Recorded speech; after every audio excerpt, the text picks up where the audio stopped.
ओं गं गणपतये नमो नमः। श्री सिद्धिविनायक नमो नमः। अष्टविनायक नमो नमः। श्री स्वर्णविनायक नमो नमः। ओं गं गणपतये नमो नमः। श्री सिद्धिविनायक नमो नमः। अष्टविनायक नमो नमः। स्वर्णविनायक नमो नमः।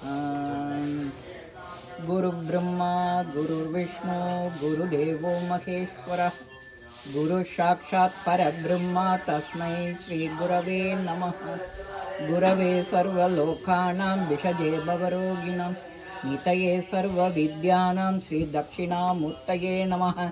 ज्ञानानन्दमयं देवं निर्मलस्फटिकाकृतिम् आधारं सर्वविद्यानां श्री हयग्रीवमुपास्महे। ओं गं गणपते श्रीं ह्रीं क्लीं क्लौं गं गणपते वरवरद सर्वश्रीं हंससोहं हंससोहं।